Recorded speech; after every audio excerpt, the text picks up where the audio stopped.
Estamos dando andamento à série de palestras sobre o ofício de presbítero e o nosso tema, nesta ocasião, é examinar as instruções de Paulo a Tito. Nós vamos estar concentrando o nosso exame nos versículos 5 a 9 do capítulo 1 da Epístola de Paulo a Tito. Se bem que todo esse capítulo, ele fala, depois da introdução, ele fala sobre os líderes daquela igreja.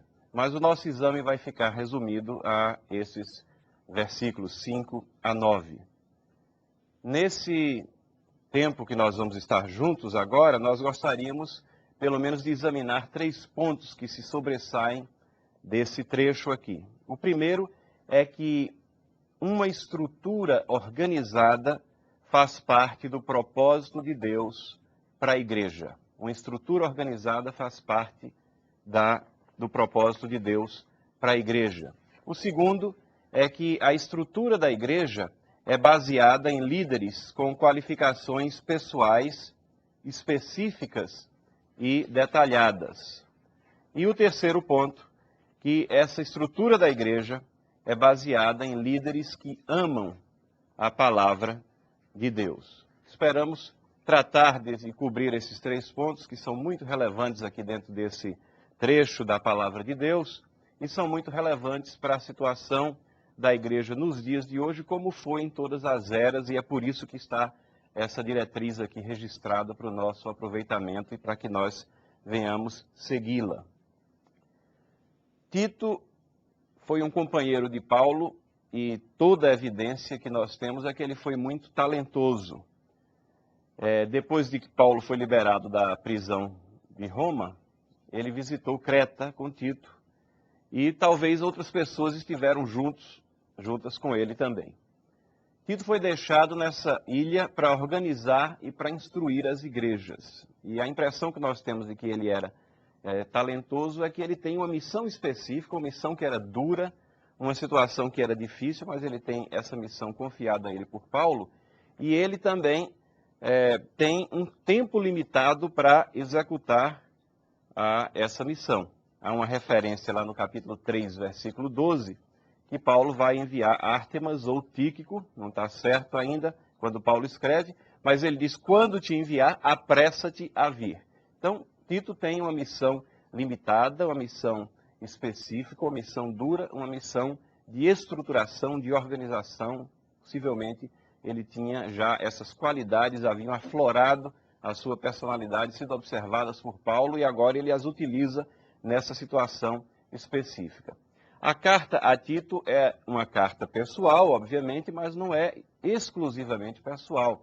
É uma carta que é pública. No capítulo 3, versículo 15, nós temos Paulo dizendo, todos te saúdam e saúda quantos nos amam. A graça seja com todos. Então, ele faz colocações genéricas mostrando que a intenção de Paulo não era simplesmente se dirigir a Tito, mas era estar tratando do assunto dessas questões com a igreja de uma forma geral. E nós aprendemos, lendo aquilo que Pedro escreveu, que as cartas de Paulo elas eram circuladas e elas serviam de ponto de instrução para todas as igrejas que estavam sendo formadas e organizadas. Nós não temos nenhuma evidência de que essa igreja aqui específica, ou essas igrejas na ilha de Creta, tenham sido fundadas por Paulo. Possivelmente elas foram fundadas por outros. A impressão que temos ao ler a carta é que elas já existiam há algum tempo, e isso porque já existia também uma grande abundância de ensinamentos falsos dentro dessa igreja, de pessoas que exerciam de uma forma errada a liderança. Eram igrejas que já estavam, vamos dizer, encaminhadas de uma forma errada. Daí a necessidade de todas as diretrizes que vão ser dadas aqui. Paulo faz também uma apresentação extensa da autoridade apostólica dele, o que possivelmente talvez fosse desnecessário se as igrejas tivessem sido fundadas por ele, mas aqui ele precisa reafirmar a sua autoridade e transmitir também parte dessa autoridade para Tito, para que haja o ordenamento das questões ali naquela localidade, naquela ilha. E uma outra coisa que nos chama a atenção, como introdução daquilo que nós queremos tratar, é que Paulo já deu essas instruções anteriormente a Tito. Não são questões novas que Paulo está colocando. E nós sabemos isso porque no versículo 5 diz, conforme te prescrevi. A intenção de Paulo é então transmitir autoridade a Tito, como ele coloca no capítulo 2, versículo 15, que ele deve levar essas instruções à frente com toda a autoridade, e ele chama a atenção de Tito que ninguém deve desprezá-lo, né? Ele tem autoridade, aquela autoridade apostólica que Paulo possui, está sendo ali conferida a Tito no que diz respeito a essas questões específicas, para que ele vá com determinação e aplique naquela igreja. Essa é a introdução que eu gostaria de dar, apenas lembrando que nos versículos precedentes, antes de nós chegarmos ao versículo 5, o que nós temos são as saudações de Paulo e aquela descrição, afirmação da sua autoridade apostólica. Paulo descreve as suas atividades, né, e fala do destinatário, fala a quem ele está escrevendo a carta, no versículo 4, a Tito, verdadeiro filho, segundo a fé comum, graça e paz, da parte de Deus Pai e de Cristo Jesus, nosso Senhor. E então chegamos ao nosso trecho, aquele que vai ser alvo do nosso exame em mais detalhe. E eu vou ler o trecho. Por esta causa te deixei em Creta, para que pusesses em ordem as coisas restantes, bem como em cada cidade constituísses presbíteros, conforme te prescrevi. Alguém que seja irrepreensível, marido de uma só mulher, que tenha filhos crentes que não são acusados de dissolução, nem são insubordinados. Porque é indispensável que o bispo seja irrepreensível como despenseiro de Deus, não arrogante, não irascível, não dado ao vinho, nem violento, nem cobiçoso de torpe ganância. Antes, hospitaleiro, amigo do bem, sóbrio, justo, piedoso, que tenha domínio de si. Apegado à palavra fiel, que é segundo a doutrina, de modo que tenha poder, assim, para exortar pelo reto ensino, como para convencer os que contradizem. E chegamos aqui ao final do versículo 9, os versículos seguintes nesse capítulo, fala de falsos mestres que existem na igreja, e esses falsos mestres, eles são a grande evidência da necessidade dessas instruções que Paulo está dando. Nosso primeiro ponto, então, é que uma estrutura organizada faz parte do propósito de Deus para a igreja. Uma estrutura organizada faz parte do propósito de Deus para a igreja. Isso nós vemos no versículo 5. Por esta causa, com esse propósito, te deixei em Creta, para que pusesses em ordem. E aqui nós vemos a necessidade de pôr em ordem, de organizar, de estruturar. Às vezes nós temos a ideia de que muita organização é sinônimo de falta de espiritualidade. Essa é uma relação que não é devida. Na realidade é indevida porque a ordem, as coisas certas, as coisas no tempo certo, na hora certa, elas fazem parte da mordomia do nosso tempo, dos nossos talentos, das estruturas que nós temos para administrar, e as coisas feitas em ordem, elas honram a Deus. Não existe nada que seja mais espiritual em uma situação aleatória, simplesmente espontânea, com falta de controle. E, infelizmente, na igreja contemporânea, parece que existe essa ideia, essa noção. Quanto mais aleatoriedade, quanto mais as coisas forem deixadas sem uma organização prévia ou uma organização que venha acompanhar, mais espiritualidade nós estaremos encorajando dentro da igreja. Não é isso que nós vemos aqui. Paulo tinha uma preocupação muito grande com a espiritualidade daquela igreja, com o ensino correto, com a doutrina correta, e ele deixa, então, Tito aqui para que ponha as coisas em ordem. Espontaneidade desregrada, aleatoriedade constante, o individualismo indiscriminado, a independência descabida de estruturas eclesiásticas não são sinônimo de espiritualidade. E fornecem um meio ambiente para que as coisas comecem exatamente a desandar, a sair fora dos trilhos doutrinariamente. E por falta de seguir essa orientação, de ter uma estrutura bíblica, de acordo com os detalhes que nós temos aqui, é que nós temos testemunhado também a queda de muitos líderes às vezes. Muitos rejeitam o chamado à organização, a sistematização do planejamento, que deve ser exercitada dentro da visão de que Deus é soberano, obviamente tudo está sob o controle de Deus, mas Ele nos comissiona, Ele cumpre os seus propósitos através das nossas vidas, através das responsabilidades que Ele colocou à nossa frente.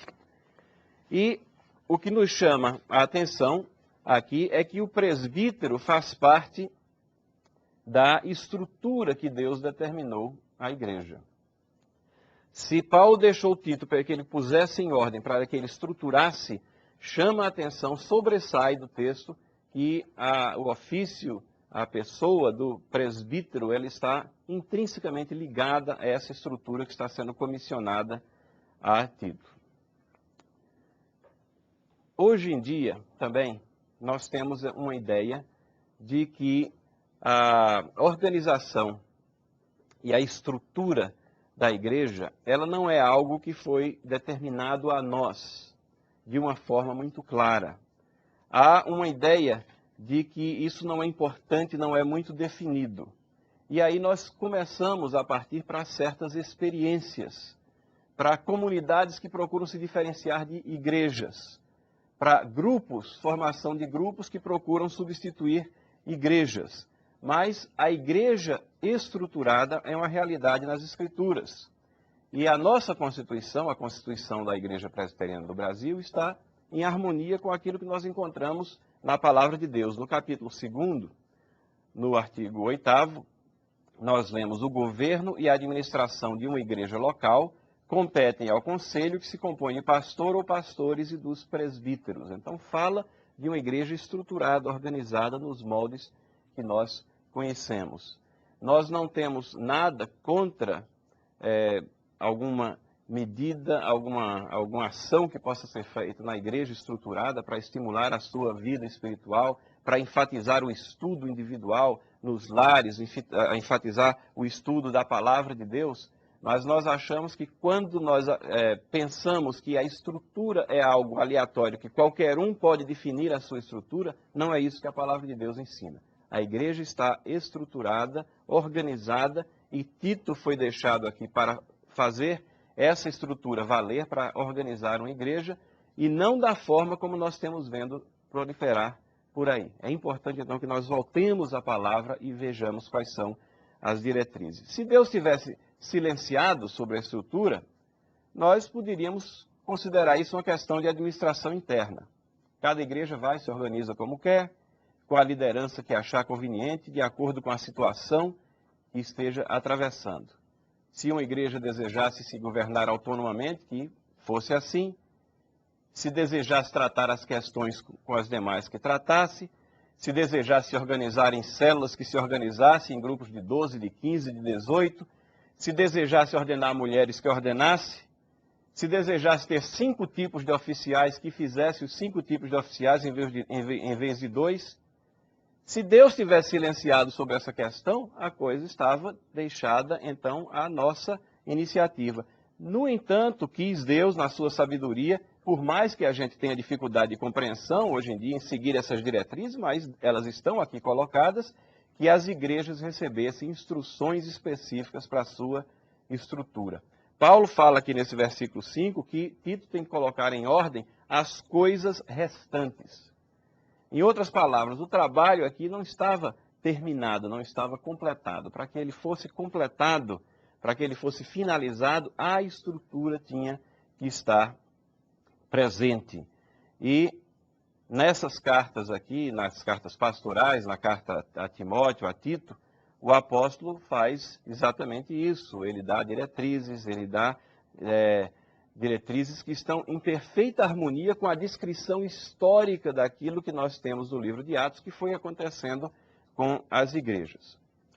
Nós não estamos desconhecendo que é verdade que as igrejas existiram durante um período inicial, que foi um período inicial de clandestinidade em função da perseguição, onde a concentração era uma igreja clandestina e a concentração dela era reunião nos lares mesmo. Não existiam possivelmente oficiais designados nessa ocasião, mas isso é uma descrição da história e não representa objetivo estrutural. O objetivo estrutural está aqui. O objetivo estrutural está nas cartas pastorais. As igrejas foram comissionadas a se organizarem. E a estrutura é tão importante que Paulo deixou Tito em Creta exatamente com essa missão. Acho que nós podemos, de um estudo dessas diretrizes de Paulo, não somente em Tito como nas demais, e também daquilo que nós vemos no livro de Atos, extrair 3 pontos ou 3 instruções sobre essa estrutura. Primeiro, ela envolve uma pluralidade de presbíteros, né? Atos 14, 23 diz, havendo-lhes feito eleger presbíteros, no plural, em cada igreja. E aqui no versículo 5, nós lemos novamente esse ponto sendo ressaltado. Em cada cidade constituísseis presbíteros, isso é dito a Tito aqui no versículo 5. A estrutura pressupõe, então, uma multiplicidade de presbíteros, a existência de oficiais na igreja, um governo representativo, com oficiais apontados, eleitos ou indicados. Nós vamos entrar um pouco mais nesse ponto mais à frente, mas uma coisa é clara, existem vários presbíteros para cada igreja.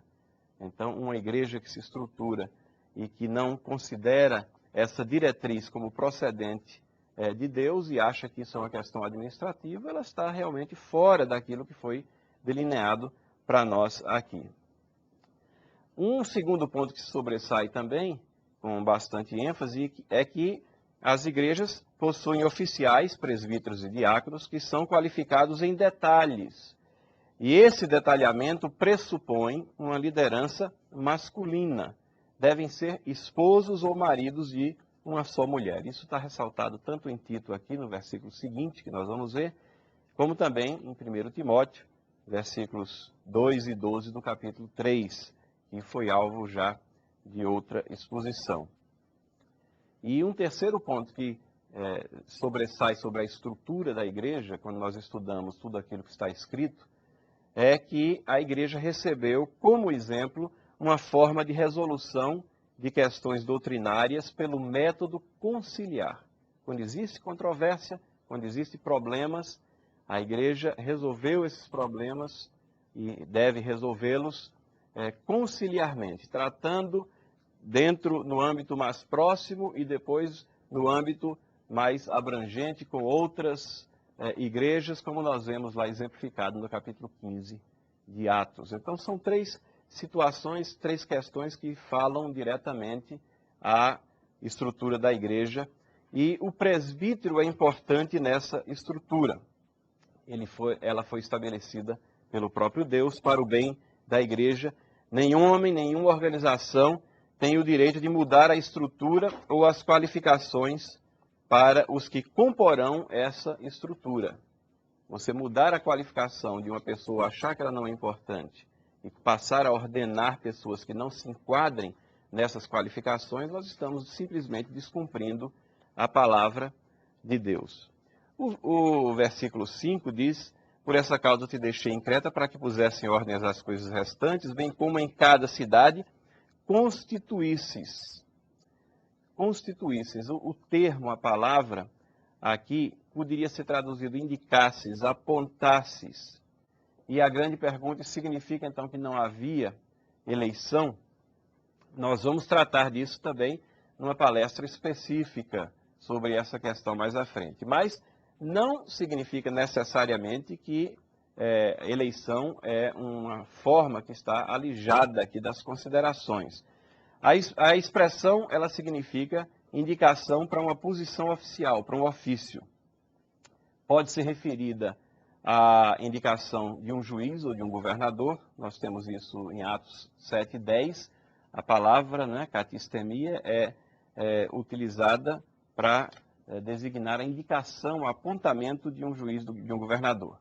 Ou a indicação de pessoas com funções específicas para tomarem conta dos pobres, no caso dos diáconos também, que é utilizada a mesma expressão.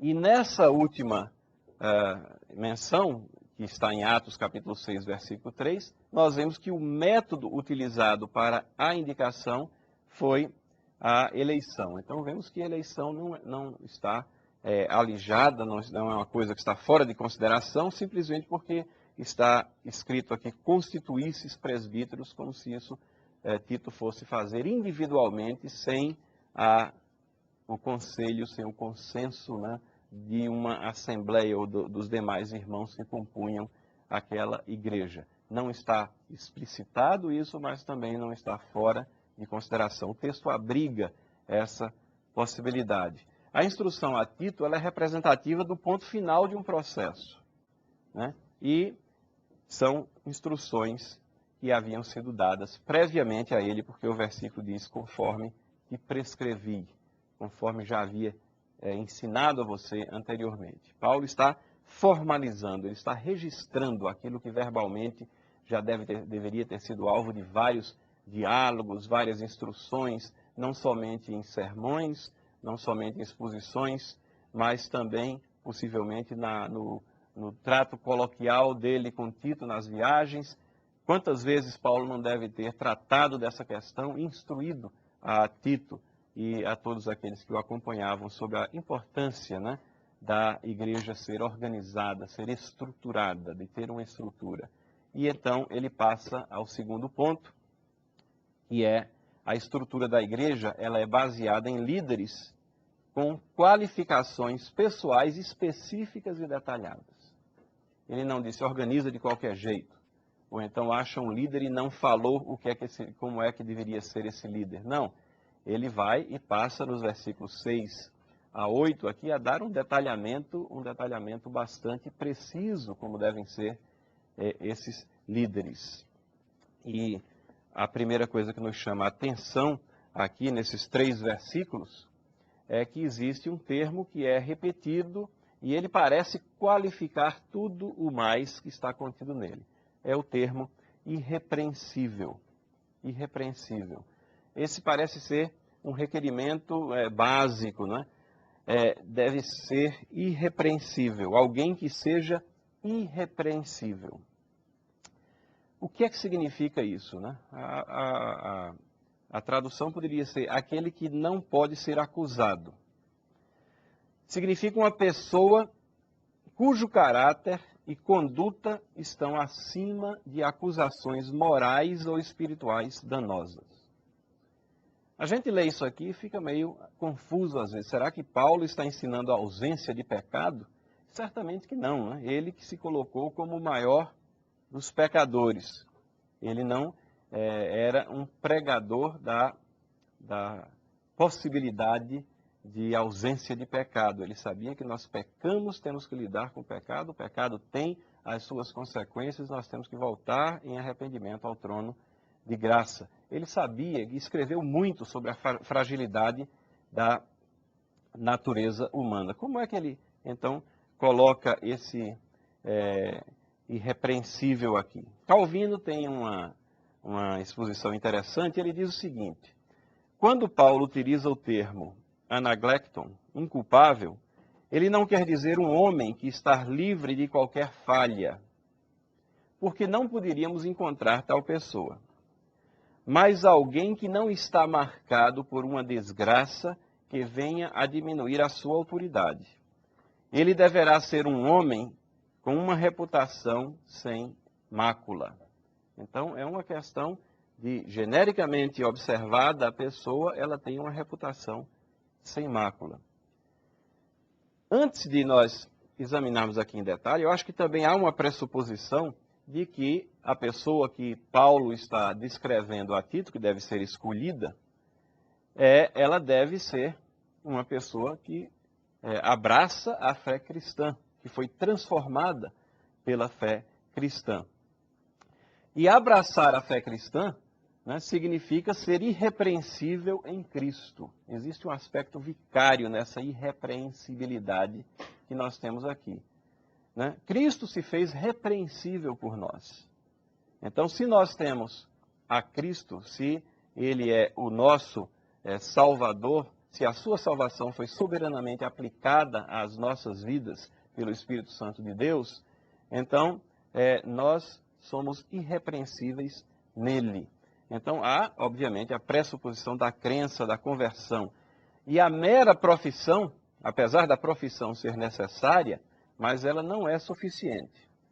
No verso 16, que está falando, isso é mais à frente, está falando de pessoas repreensíveis e pessoas que são caracterizadas como filhos da perdição, Paulo diz o seguinte: no tocante a Deus, professam conhecê-lo, entretanto o negam por suas obras. É por isso que são abomináveis, desobedientes e reprovados para toda a boa obra. Então, a profissão, a mera profissão não é suficiente, porque se você professa, mas a evidência das obras retrata exatamente uma situação diferente daquela que está sendo professada, elas falam mais alto. A verdadeira profissão se manifesta na ação do Espírito Santo na vida, nas obras de cada um, na medida em que o processo de santificação se torna evidente naquela vida, evidente à igreja, não é questão meramente subjetiva. Mas esse conceito de irrepreensibilidade não é apenas um conceito vicário, não é somente que nós somos irrepreensíveis em Cristo. Nesse sentido, todos que temos a salvação, somos irrepreensíveis em Cristo, mas Paulo está falando aqui de uma questão mais concreta, mais específica. Existe, então, ele está falando de pessoas que serão escolhidas para essas posições de liderança e ele está concretizando isso agora em duas áreas básicas, porque o que se segue aqui a partir desse tratamento de Paulo é ele tratando de áreas, a primeira é no âmbito da vida familiar e a segunda área no âmbito da vida, do relacionamento interpessoal, a vida social. E quando ele passa a entrar nessas áreas, nós vemos que o que é que ele quer dizer com irrepreensibilidade? Como é que deve ser o comportamento da pessoa nessas áreas? O comportamento nesses setores da nossa vida é que vai caracterizar e evidenciar irrepreensibilidade, uma conduta irrepreensível que vai marcar, então, a pessoa daqueles que vão ser escolhidos para a liderança na igreja. Então, a primeira os primeiros requerimentos são aqueles no âmbito da vida familiar e depois do relacionamento com os demais. O verso 6 mostra o que é essa irrepreensibilidade na vida familiar. Marido de uma só mulher. Há uma colocação clara de que isso tem o significado de que sejam fiéis no matrimônio, né? Há uma área que vai servir de exemplo para a igreja. Então, a vida familiar é a área importantíssima. Ela vai servir de campo de prova para aquele que almeja a liderança, o presbiterato, e ela vai servir como ponto de aferição para o resto da igreja. Então, marido de uma só mulher é uma qualificação que é semelhante àquela que foi dada a Timóteo, em 1 Timóteo, capítulo 3, versículo 2, para os presbíteros, e no versículo 12, para os diáconos. Ela já foi tratada na explicação que foi dada sobre Timóteo, mas, em essência, a gente pode ver aqui que procura-se na vida do presbítero aquele ideal que foi o ideal da criação, né? Constituirá uma família, o homem constitui uma família, deixa a sua família e toma para si uma esposa, e essa família, essa unidade, essa célula mãe da sociedade foi criada por Deus, deve ser preservada e deve ser exemplar na vida daquele que está sendo considerado para o ofício de presbítero. Ainda na vida familiar, nós temos que o presbítero não pode ter filhos que são desordenados, dissolutos. Diz aqui que tenha filhos crentes que nem são acusados, que não são acusados de dissolução, nem são insubordinados. Isso significa que ele tem a condição de reger o seu lar de tal forma que os filhos são instruídos a não causarem brigas, dissensões, filhos que aprenderam subordinação, respeito hierárquico no lar, na igreja e também na sociedade. E a grande maioria dos comentadores concorda que essa colocação aqui de Paulo, que tenha filhos crentes, não é um requerimento de uma crença pessoal em contraste com descrença a Deus.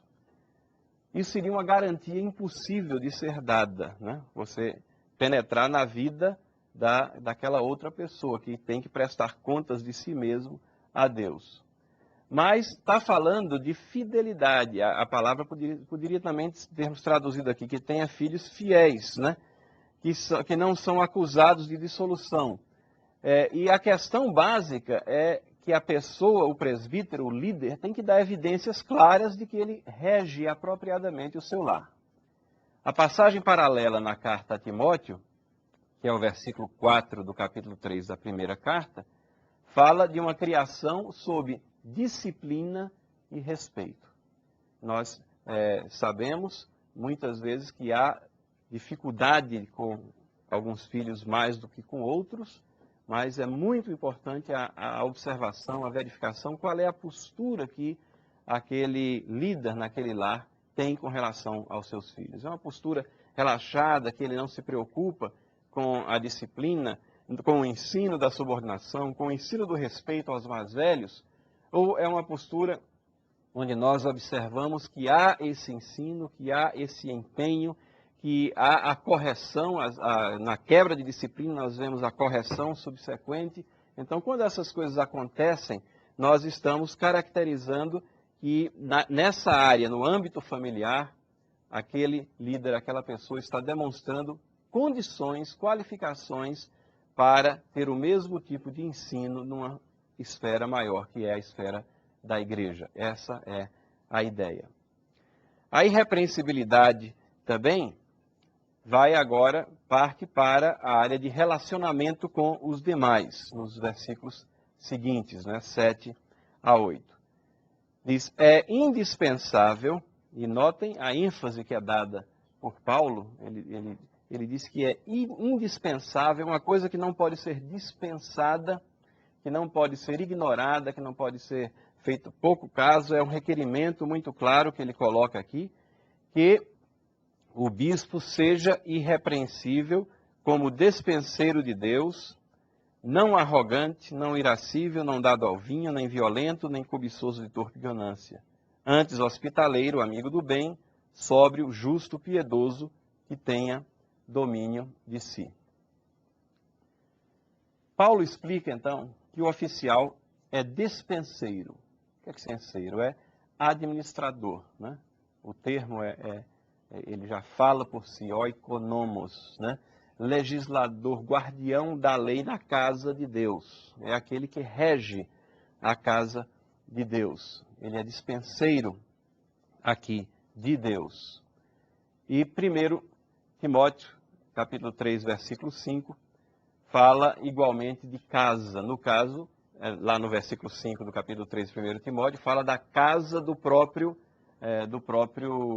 candidato aqui, da própria pessoa que está sendo considerada. Mas o termo é utilizado por Paulo aqui em Tito, referindo-se à casa de Deus. É aquele que tem a regência, né, que vai conseguir ser o administrador capaz das coisas comissionadas a ele na casa de Deus, perante o seu povo.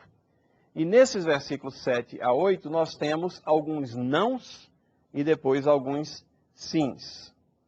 O líder do povo de Deus não pode ser. Então nós temos vários nãos aqui. Mas antes disso, nós notamos que Paulo muda o tratamento. Ele falou constituísseis presbíteros. Aí aqui ele vai e diz, é indispensável que o bispo seja irrepreensível. Por que Paulo utiliza então o termo bispo? O que é que significa bispo, né? Paulo muda para bispo, que podia ser traduzido também supervisor, né? A palavra é episcopos. E qual o significado real dessa palavra, né? Que pode ser traduzida como supervisor? A palavra supervisor já dá a dica, né? Aquele que vê super de uma forma abrangente. Mas será simplesmente aquele que olha por cima, a superfície, ou será o que olha com mais proximidade? E eu creio que os dois sentidos estão aqui contidos nesse termo. Particularmente, o bispo, o termo está sendo utilizado porque descreve aquele que olha em detalhe. Hebreus capítulo 12, versículo 15, traduz o advérbio correspondente como atentamente, né? Ou seja, o termo pode significar passar por cima de alguma coisa para olhar com mais proximidade, olhar atentamente. No aspecto global, olhar as coisas de uma posição vantajosa de liderança. A liderança está olhando todos os ângulos, todos os detalhes, nesse sentido de cima. 1 Pedro capítulo 2, versículo 25, diz que Cristo é o bispo das nossas almas, aquele que toma conta das nossas almas, aquele que supervisiona as nossas vidas. E nesse mesmo capítulo de 1 Pedro, no capítulo 2, no versículo 12, o termo é usado para qualificar a palavra dia e traduzido como visitação, dia da visitação. Ou seja, indicando a ocasião na qual o Senhor virá para ver mais de perto, para estar mais próximo, para julgar, para aferir, para recompensar. Creio que nós podemos entender o termo com essas duas conotações. Ele é uma visão abrangente e, ao mesmo tempo, uma visão detalhada das coisas que acontecem na casa de Deus, de tal forma que o oficial possa ser o dispenseiro, aquele que administra adequadamente. E a segunda questão que sempre surge à mente é bispo ou presbítero? Está falando de duas coisas diferentes, está falando da mesma coisa, né? O termo no início foi presbítero, que é uma transliteração na realidade, né, do grego. Significa ancião, significa aquele que tem experiência, aquele experimentado. E aqui nós temos o termo bispo. Na minha compreensão, isso aqui já caracteriza a sinonimidade do termo. Nós temos termos que são sinônimos. Mas alguns, obviamente, nós sabemos disso, alguns identificam presbíteros como ofício e bispo como descritivo da função. Outros fazem distinção hierárquica entre um e o outro termos. Mas, em Atos capítulo 20, versículo 28, nós temos Paulo se dirigindo aos presbíteros da igreja de Éfeso, que ele mandou convocar, né? No versículo 17, Paulo havia mandado convocar os presbíteros da igreja de Éfeso. E no versículo 28, ele chama esses presbíteros que haviam sido convocados, ele chama eles de bispos, né? Que eles foram constituídos bispos das almas. Então, há uma evidência clara de que esses termos são utilizados intercambiavelmente. Não são termos distintos, eles não são de ofícios distintos, mas eles são termos utilizados de uma maneira ou de outra. Nós temos, então, 5 nãos, 5 características que o líder que está sendo descrito por Paulo a Tito não pode ter em suas vidas. Vamos nos lembrar sempre de que isso aqui caracteriza irrepreensibilidade. Aquele que é caracterizado como irrepreensível não pode ter, é indispensável, Paulo diz, para que ele seja dispenseiro, para que ele seja administrador na casa de Deus, que ele não apresente nenhum desses 5 pecados específicos que estão aqui colocados nessa relação. E a seguir ele passa a colocar 7 sim, 7 qualidades, 7 virtudes que ele deve apresentar em sua vida. Primeiramente, os 5 nãos. O líder não pode ser arrogante, seguidor da sua própria vontade, desconsiderado para com os demais. O oposto de cordato, que é a qualificação que é dada a Timóteo em 1 Timóteo capítulo 3, versículo 3. O presbítero que é arrogante, ele nem serve a Deus, nem serve às ovelhas. Ele é cego à opinião dos demais. Isso fica bem claro também quando Pedro escreve na sua segunda carta, no capítulo 2, versículo 10, essa necessidade de que haja o consenso de que não que se dê, não haja arrogância, que haja uma predisposição de acato do conselho dos demais. Quando Pedro está escrevendo, ele diz que isso reflete o caminhar do ímpio.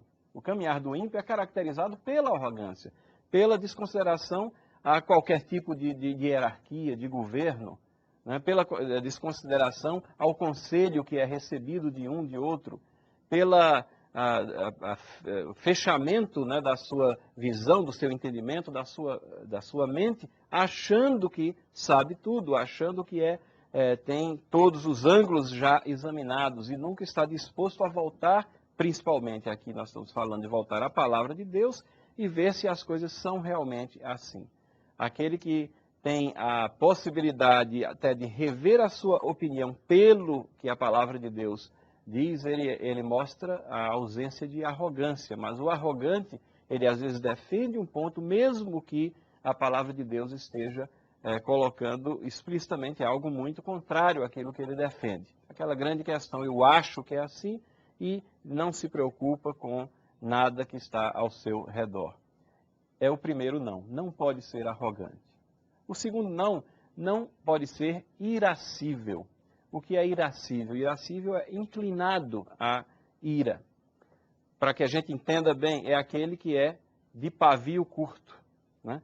E é incrível como essa questão do pavio curto, ela é colocada como sendo uma qualidade às vezes. As pessoas falam, não, eu tenho pavio curto, né? E colocam isso como uma espécie de, para que os outros se intimidem, saibam que ele tem o pavio curto, que eles podem com facilidade, e acham que isso faz parte da personalidade e não pode ser modificada.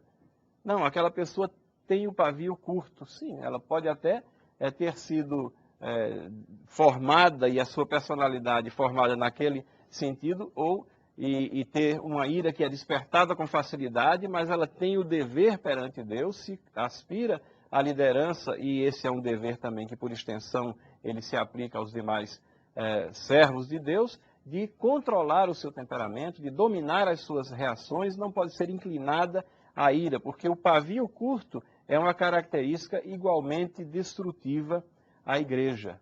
Tiago, capítulo 1, versículo 20, fala que a ira humana ela não produz justiça, né? O pavio curto não produz justiça, não vem de Deus. E Provérbios 29, 22 nos ensina que ela gera transgressão, né? A ira é fácil e aquela pessoa que está sempre irada com alguma coisa, isso leva à transgressão, leva ao pecado. Nós temos um depoimento muito interessante do Hudson Taylor, o conhecido missionário. Ele disse, minha grande tentação é a minha ira. E é admirável porque quantas pessoas têm essa possibilidade de reconhecer, né, o seu ponto fraco e trabalhar nele perante a palavra de Deus para dominar. A minha grande tentação é a minha ira, quando observo o desleixo e ineficiência naqueles dos quais dependo. Mas nada ganho quando perco as estribeiras. Somente a bondade produz frutos. E aí ele diz, mas que dificuldade é controlar-me. Ele está consciente que é difícil o controle, mas ele está consciente da necessidade. O que Paulo está falando aqui a Tito é a necessidade de que o líder não pode ser irascível. Não pode ser dado ao vinho, que se detém na atração das bebidas. Esse ponto também foi igualmente tratado em 1 Timóteo, capítulo 3, versículo 3. É uma característica que não pode estar presente no líder, aquele que perde o controle porque o controle passa a ser aquele controle da bebida forte, né? E a pessoa perde o seu controle. Não pode ser violento. Isso significa espancador. Uma das traduções até traz a palavra espancador. É interessante como Paulo falando a pessoas da igreja, mas precisa colocar essa admoestação aqui, essa triagem. Não pode ser espancador, não pode ser um que intimida os demais. 1 Timóteo 3,3 trata disso também. E não pode ser ganancioso, cobiçoso de ganho indevido, ávido pelo ganho desonesto. Aquela pessoa que é atraída pelas coisas materiais ao ponto em que começa a quebrar regras ou a tomar atalhos que são indevidos. 1 Timóteo 3,3 fala, avarento, o que ama o dinheiro, né? Afilárgiros. O sentido é o mesmo, o amor ao dinheiro vai provocar atitudes, vai provocar a cegueira às coisas corretas e uma atitude que vai ser simplesmente quebradora de princípios e preceitos bíblicos, porque o ganho fácil é que vai estar motivando essas atitudes. Então, esses são os 5 nãos que o oficial não pode ter, que o presbítero não pode ter. E agora, Paulo passa a colocar 7 sims, lembrando que irrepreensibilidade é a presença dos sims e a ausência, né, dos nãos. O líder deve ser, isso está no versículo 8, hospitaleiro, disposto ao sacrifício do conforto pessoal para abrigar outras pessoas. Hospitalidade é uma coisa muito boa no momento em que nós entramos na prática da hospitalidade. Mas é uma das situações onde existem mais barreiras prévias. As pessoas às vezes não gostam ficam projetando as dificuldades, ficam colocando mentalmente barreiras e dificuldades. O líder deve ser aquele desprendido nessa área, disposto a sacrificar o seu conforto pessoal para a prática da hospitalidade. Uma situação que ela está presente nos nossos dias, isso condiz com a abertura, o trato aberto que deve existir dentro do povo de Deus, mas muito essencial também naqueles dias onde existia a necessidade do abrigo na casa dos irmãos, nas viagens, nas pregações itinerantes que eram realizadas, e a hospitalidade era um ponto-chave e ele tinha que ser reforçado, mas permanece sendo também uma virtude a ser cultivada nos nossos dias. Amigo do bem, filagatos, né? Aquele que se compraz no bem, pronto a fazer o que é benéfico a outros, é como Hendrickson define essa questão, esse termo amigo do bem, que é utilizado aqui como uma virtude. Aquele que tem prazer em fazer o que é bom, o que é benéfico a outros, em fazer as coisas que são certas, as coisas que são corretas também. Sóbrio, não dominado pelas emoções, é o que significa sóbrio, né? É o termo também que Paulo usa a Tito para que ele instrua que as pessoas de maior idade deveriam ser sóbrias, agir de acordo com a idade e experiência que têm, que foram acumulando, né? E aqui é uma qualificação, uma virtude que deve estar presente, sensível às percepções do ambiente, com a sua mente aguçada, sobriedade, não embriagado, né? A pessoa que não está sóbria está embriagada. Então, a pessoa que é sóbria é aquela que tem uma postura aguçada, que percebe o que está ao seu redor e que tem a capacidade de julgamento muito própria, muito bem estruturada dentro de sua vida.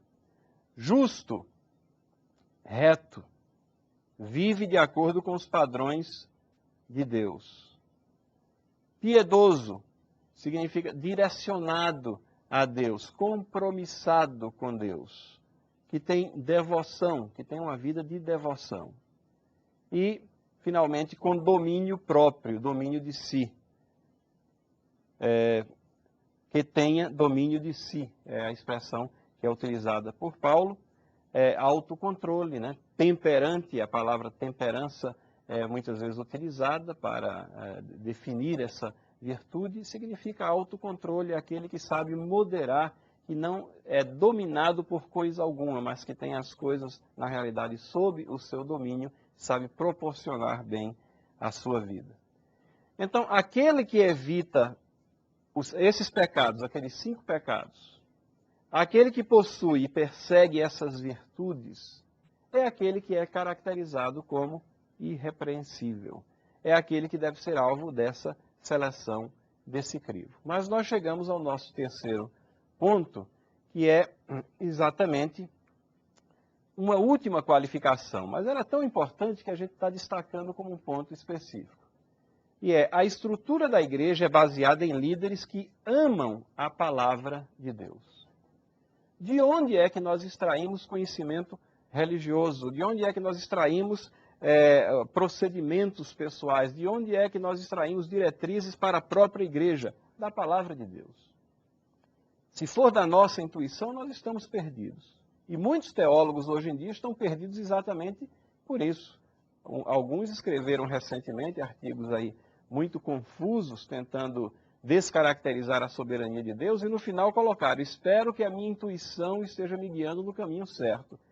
Não pode guiar no caminho certo, porque essas questões relacionadas com os assuntos eternos e com a estrutura da palavra de Deus devem proceder e vir da sua palavra. E é por isso que nós temos no versículo 9 aqui: apegado à palavra fiel, que é segundo a doutrina, de modo que tenha poder tanto para exortar pelo reto ensino, como para convencer os que contradizem. Então, esse versículo diz que o líder, o presbítero, deve ser apegado à palavra fiel, ou seja, fiel à palavra fiel, aquele que não se desvia dela, aquele que ama, que procura aplicá-la em sua vida, que procura ensiná-la todos os seus dias. Mas chama a nossa atenção aqui de que o líder deve ter o apego, o apreço à palavra, mas isso não é apenas uma postura emotiva, não é apenas uma postura devocional, mas ela é uma postura racional também, e ela envolve, ela inclui o julgamento de que o que ele vai ensinar, o que ele vai expor, está em harmonia com o corpo de doutrinas previamente reveladas. Aqui, segundo a doutrina, tem o sentido, obviamente, de em concordância com a doutrina apostólica. Mas é algo que nos ensina a que nós temos que prestar atenção à revelação previamente recebida. Paulo está aqui descaracterizando que exista algo a ser observado na vida desses líderes, que venha como novidades advindas de Deus a cada momento. A preocupação dele é que haja apego à palavra fiel e que ela seja segundo a doutrina. Quantas e quantas vezes nós somos relembrados da necessidade de nos mantermos coerentes com esse corpo de doutrinas reveladas. Isso é uma constante na palavra de Deus, desde o Antigo Testamento. Mesmo antes das Escrituras estarem todas compiladas, completas aqui, mas nós já tínhamos essa admoestação da parte de Deus. Isaías 8, 19 e 20 diz: quando vos disserem, consultai os necromantes e os adivinhos, os que chiureiam e murmuram, acaso não consultará o povo ao seu Deus? A favor dos vivos se consultarão os mortos? À lei e ao testemunho, se eles não falarem dessa maneira, jamais verão a alva. Então note que a admoestação é para que as coisas espetaculares da vida, as grandes novidades que são apresentadas como sendo revelações de Deus, elas devem ser olhadas, observadas, e a atenção voltada à lei e ao testemunho, aquilo que foi previamente revelado, que veio da parte de Deus. É isso que vai nortear, é isso que vai dar o rumo à nossa vida e à vida da igreja. Romanos 12, 6 diz, se profecia, está falando do exercício dos dons, se profecia segundo a proporção da fé, a analogia da fé, no grego é analogia, né?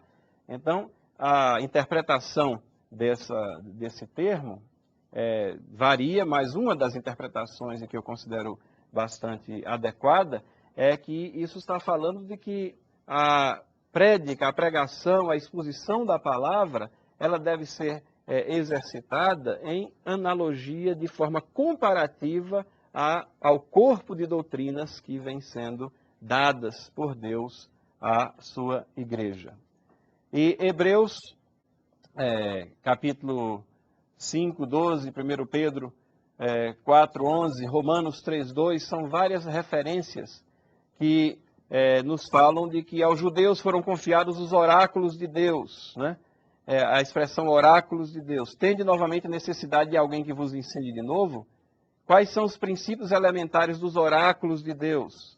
Se alguém fala, fale de acordo com os oráculos de Deus. Vejam a importância que é dada a você estar fazendo referência àquilo que nós recebemos como palavra revelada.